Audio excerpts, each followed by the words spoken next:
And what's Ben Stokes like as a leader? I think he's probably the best captain that I've played under. Is he?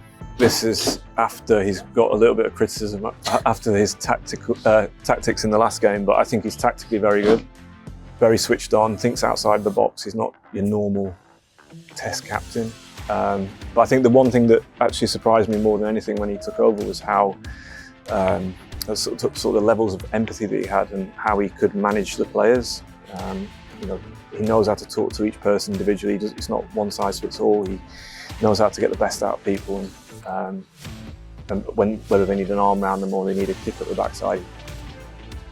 Jimmy Anderson, we are in Abu Dhabi for the Performance People podcast in partnership with JP Morgan. And you, my friend, have been out on the race boat. How was it? Did you love it? I have, yeah. It was incredible. My first experience of it.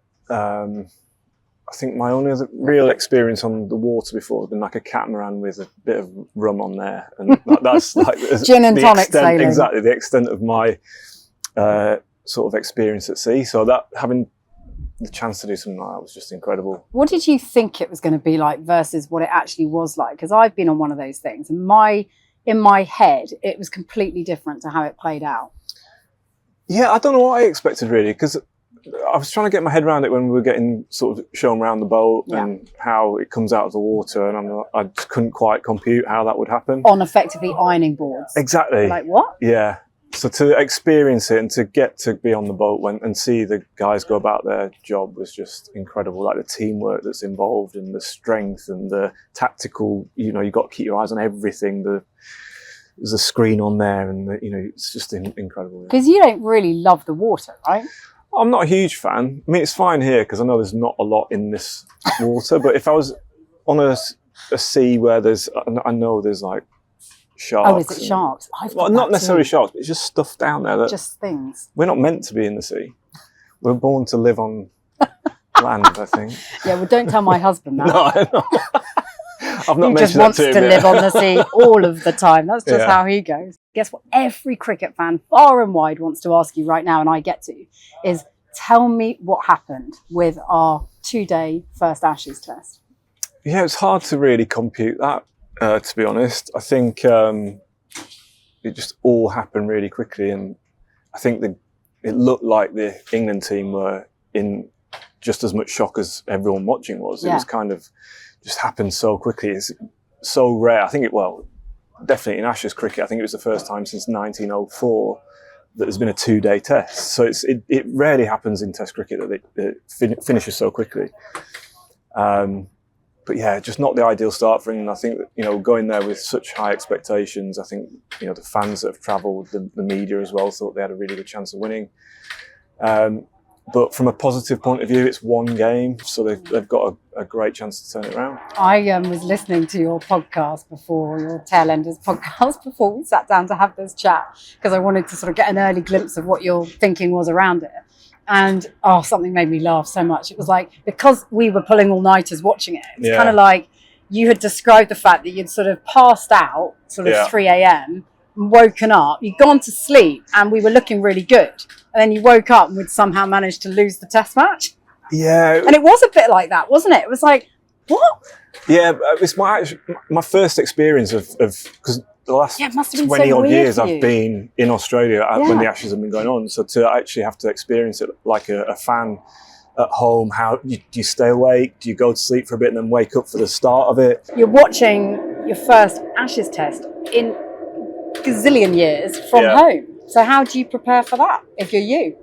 Yeah, I didn't really think it through that much. I just thought I'm going to stay up for the first day.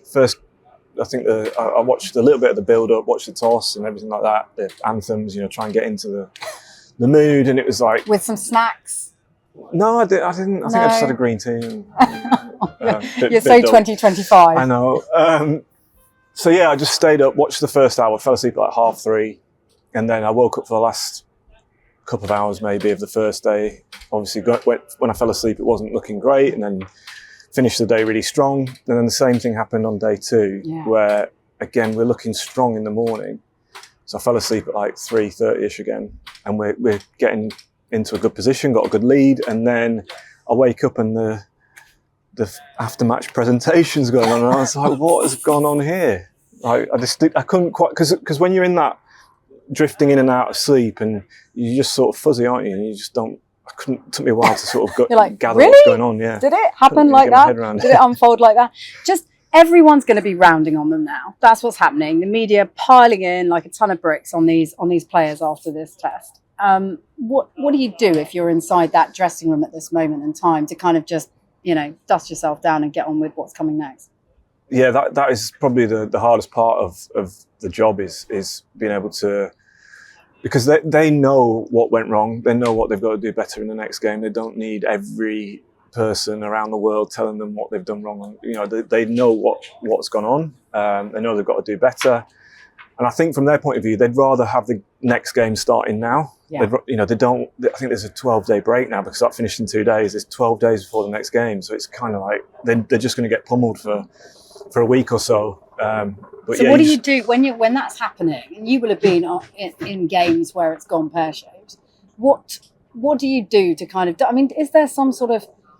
Do you create a bit of a siege mentality in a way because you're kind of having to come together to sort of prove everybody wrong? Yeah, I think it's about sticking together in those moments. I think as a group and trying to get around each other and make sure everyone's okay, because there'll be some guys that will be on social media looking at every comment. They'll be reading all the articles and seeing all the footage of people, people's opinions of it.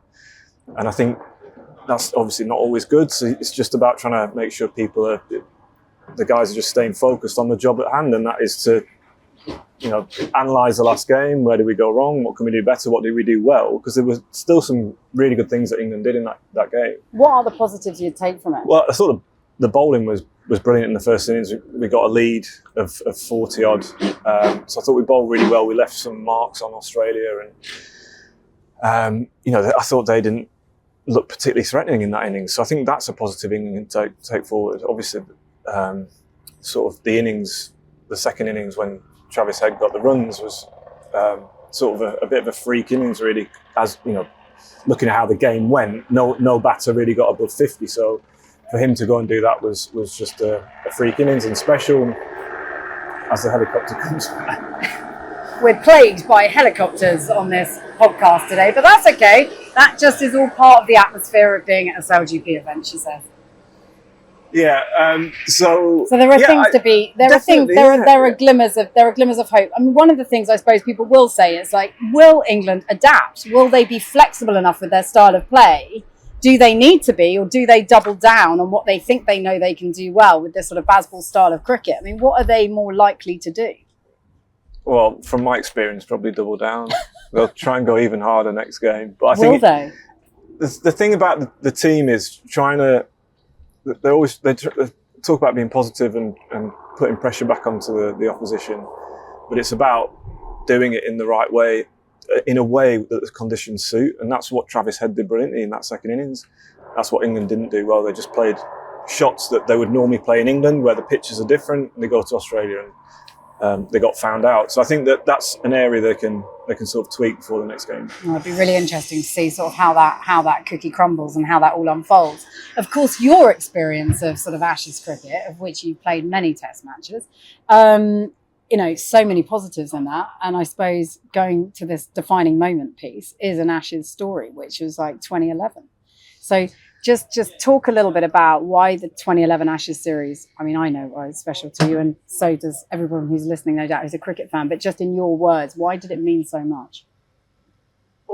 I think because the England team had won there for 24 years, I think, when we went there. So we weren't expected to win. Obviously, we'd had the 2005 Ashes, which was great for cricket in the UK, but then had a little bit of a drop-off in form, lost the 2006-07 Ashes in Australia. But then 2009, we won at home and then went on a good run of form through 2010 and then went to Australia at the end of 2010. And it was such a special thing for me because I feel like that's the best team I've played in, where everyone was almost at the peak of their powers, played 50-plus tests, and everyone was playing well, and we just knew each other's strengths and weaknesses, and I think we just gelled as a team. And just it's unheard of to go to Australia and we didn't just win, we won 3-1, and the 3 Test matches that we won by an innings. We dominated. test matches, and for me personally, I contributed with the ball, which I hadn't done in Australia. I'd struggled bowling there before, so I went there and actually contributed to, I think I got 24 wickets in the series. So to contribute that much to a win was really special. What did it sort of do for you, that moving forward? Because like you say, it wasn't just a win, it was a really convincing win. So what does that mean for you personally moving forward with both your play and just, your confidence as a person? What does it do for you? Yeah, it did a huge amount for me. So I think I was 20, can't work out how old I was, 28 at the time.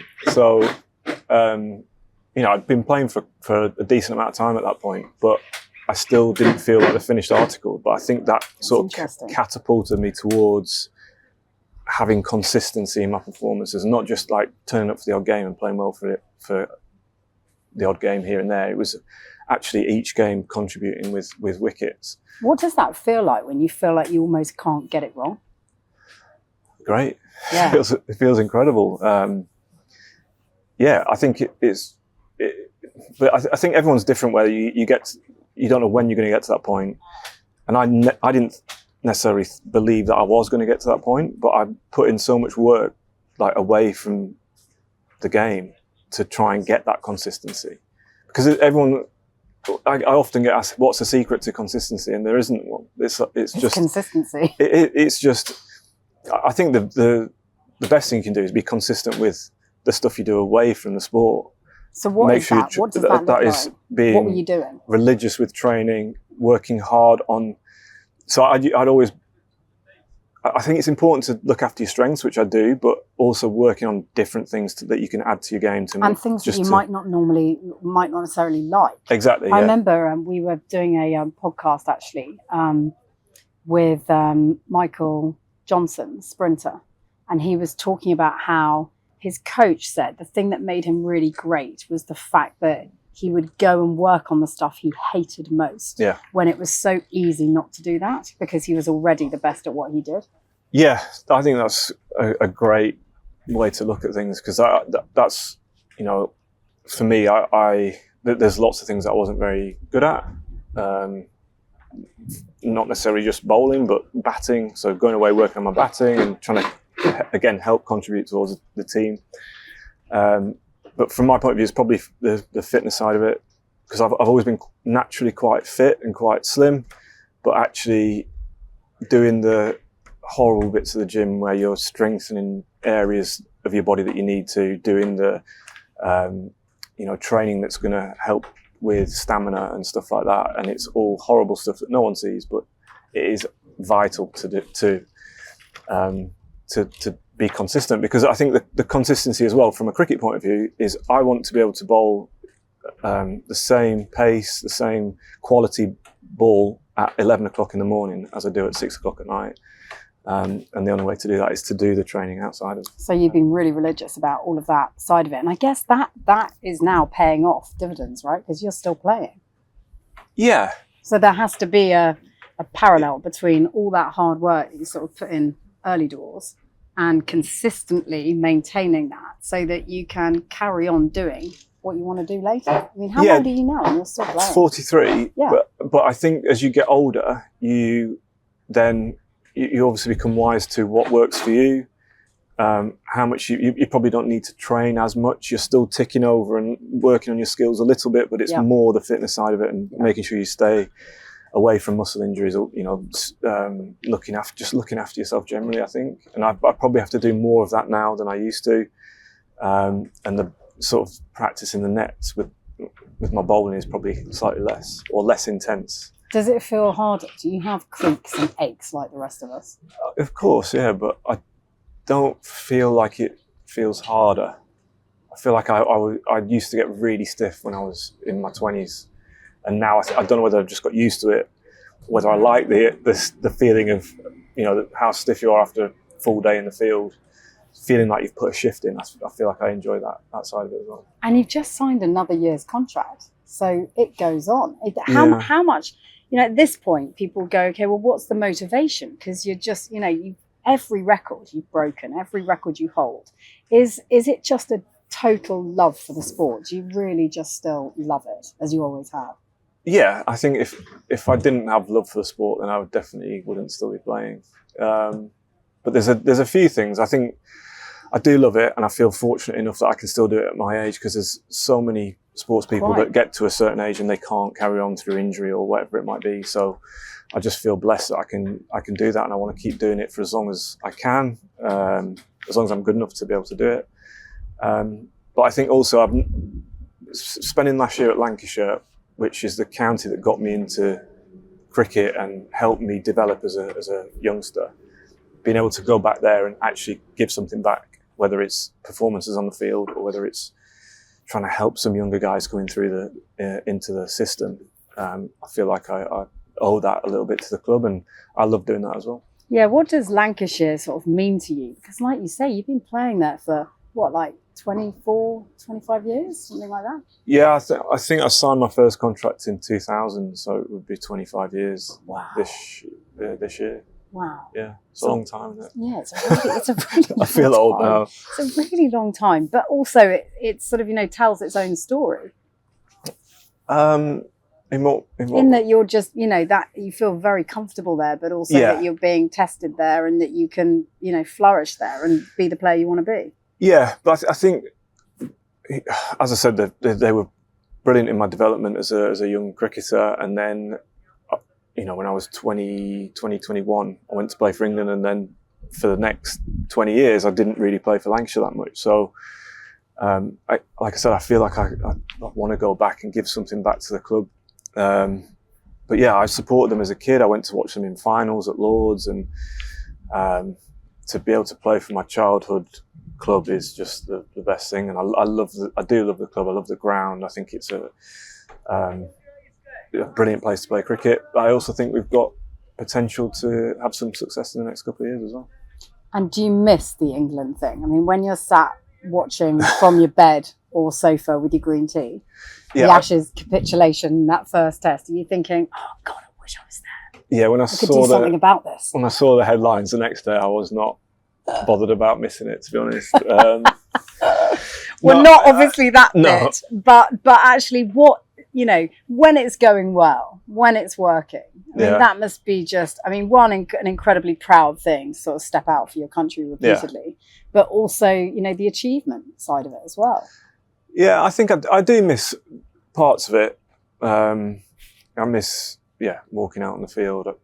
On those big stages. On the big days, getting the bowling the first ball of an Ashes is like, that is what every bowler wants, what every England bowler wants to do. So, what does that feel like? Just describe to us what it feels like to actually do that.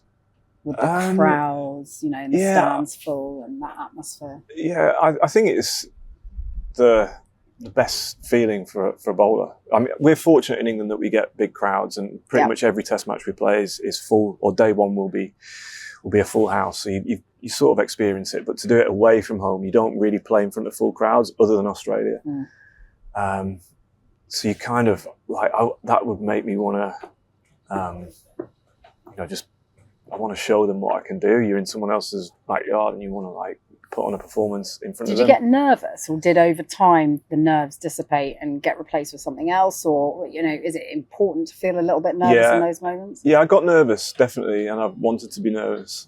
I felt like that helped me focus more. It made me feel like I could feel the blood pumping around my body, and I want to really focus in on making sure I get my skill right. So I think the nerves were definitely a good sign.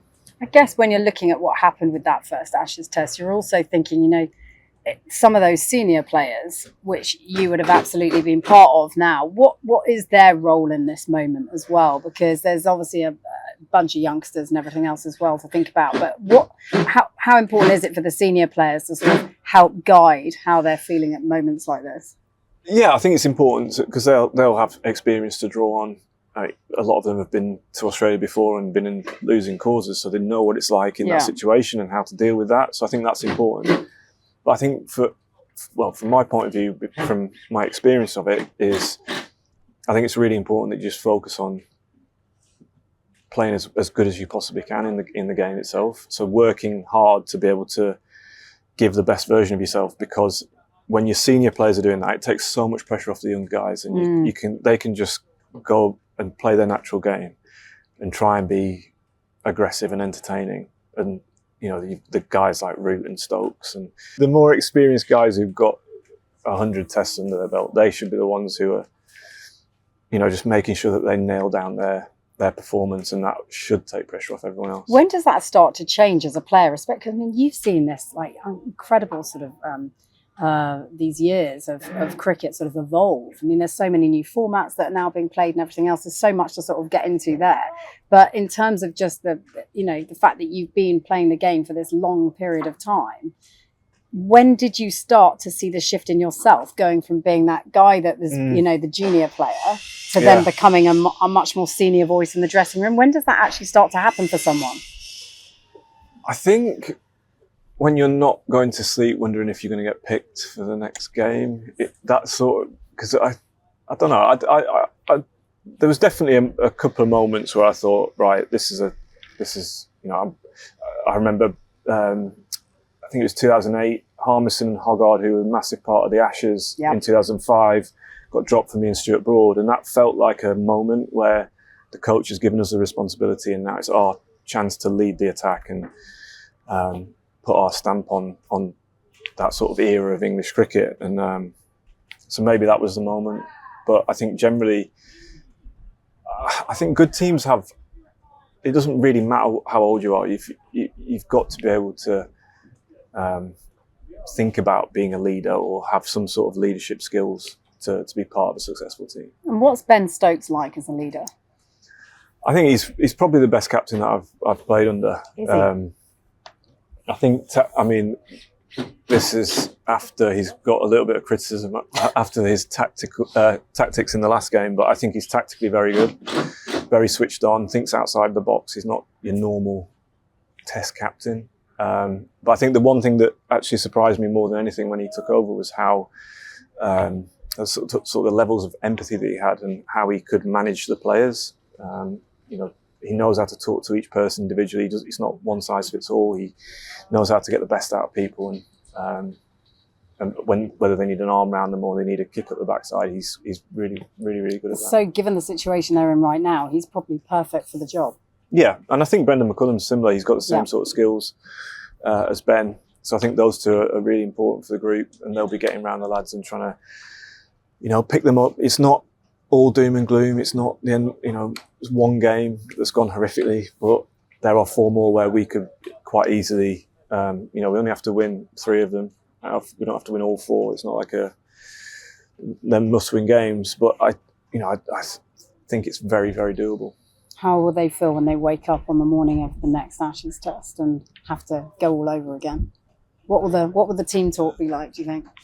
Well, I think, to be honest, everyone will feel different. For some players, they will be so excited. There's a chance to turn things around, a chance for redemption. And some guys might be a little bit intimidated, and it might take them, they might need a bit of luck just to get into the game and get rid of those nerves. But I think the message from Ben and Brendon will be, think back to all the positive things that England have done in the last 2 years, and try and just embrace that and go out and try and put in a better performance. Are you embracing being a knight? Have you used it for a restaurant reservation yet? No, I haven't. I don't really know how to go about it. Is it a strange feeling? Yeah. It's so surreal. Like, it's not something you ever think is going to happen to you, and then when it does, it's kind of like, I think my family are really proud. Like, we had a great day going to Windsor Castle. I can't see me using it to book a restaurant. I suppose it is surreal, of course it is, but it's also testament to all the hard work, energy, effort, and actual, being able to, like you say, take all those learnings back to Lancashire as well and be able to help the next generation come through. So it's testament to, hundreds of years of work, which is basically where you're at. So congratulations, because everyone else is very proud of you, even though you don't want to use it for a restaurant reservation. That's absolutely fine. Okay, thanks, Jimmy. That's been great. Thank you so much for all of your insights. And it's been brilliant chatting to you. Pleasure. Thanks.